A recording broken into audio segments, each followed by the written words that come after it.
Do me a favor. Tell me what is your favorite movie from 2025 thus far. Hi, welcome back to the channel. I'm looking at 5 films that stood out to me thus far in the middle of the year, and 5 of the worst films that really disappointed me. Leave those comments below. Hit that thumbs up button and consider subscribing if you're new. I'm here to entertain you. My name is Joel, and here we go. Starting off this best list of 2025 so far, at number 5, I'm looking at How to Train Your Dragon. Now, I'm sure maybe you're thinking, oh, I didn't see this one. Well, that's okay. You don't have to see it. If you enjoy the animated version, cool. So did I. It's the same director behind the animated version. And what I appreciated most about it is it tried so hard to be its own thing. You have a lot of in-depth heartfelt moments from the characters on screen. Gerard Butler, interestingly enough, he plays in the anime version Hiccup's dad, and he also stars in this live-action version. Give the man his flowers. I salute you, Gerard Butler. Do check this one out if it's right up your alley. See it with the kiddos. But yeah, this took me by surprise. I was really invested in the complicated kind of rocky relationship between Hiccup and Toothless. But really, what really sealed the deal for me was that moment. I think that big moment. I think you know what I'm talking about when Hiccup first meets Toothless, and they are at opposite ends of their lives. Once they're both scared of one another, and they both slowly but surely take that leap and interact with one another, and the result is an adventure that flourishes. It shows clearly on screen, and the rest is history. So yeah, that is my number 5. How to Train Your Dragon from 2025. Number 4, we have Ballerina. Now hear me out. It's a John Wick ripoff, this and that. It's basically John Wick, but with the female version. Okay, I'll give you that. But let me ask you a question. When was the last time we saw a kick-ass action film starring in a female lead? Sure, we have about a dozen of those on Netflix. But when's the last one you saw on the big screen in front of a huge crowd? That's right. This is Ballerina. Ana de Armas has arrived.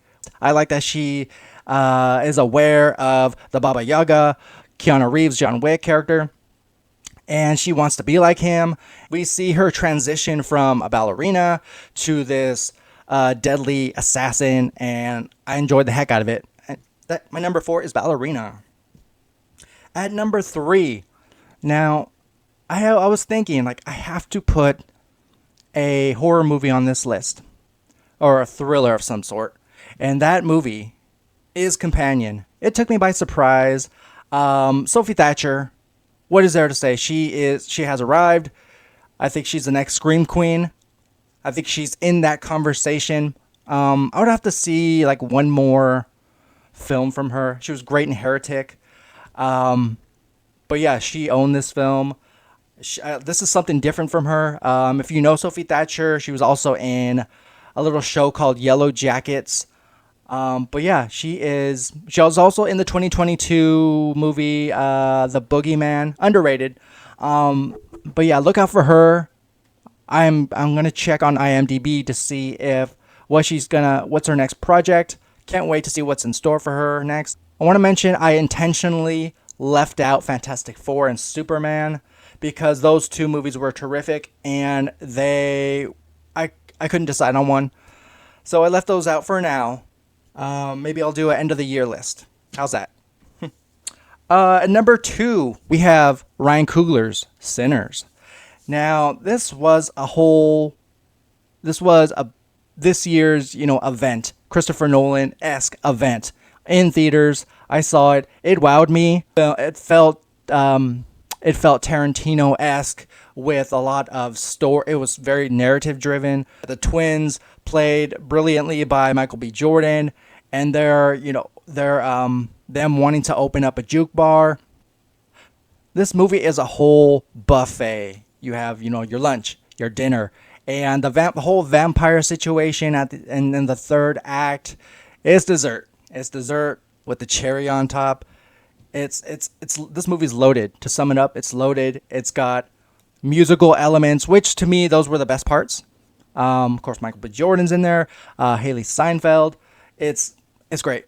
It's great. I'm sure it's going to be on most movie reviewers' lists by the end of the year. And number 2, Sinners. My number 1 right now, if you were to ask me, I'd say Joseph Kosinski's F1. I'm Brad Pitt. I think I'm more of a Brad Pitt kind of guy than Tom Cruise. That's just me, my opinion alone. He is a race car driver who's, past his prime. He's seen, better days, and along comes a former colleague who invites him to be a race car driver for F1. And he sleeps on it, and eventually he comes around and joins this race F1 crew. Joseph Kosinski's work in Top Gun Maverick. Kind of know what to expect. It's a hot, high-octane race car movie. Folks, if you like this video, go ahead and hit that subscribe button. It really helps out in the long run. Dark Room Reviews, it's the place you should be subscribed to. Join the channel. It's free.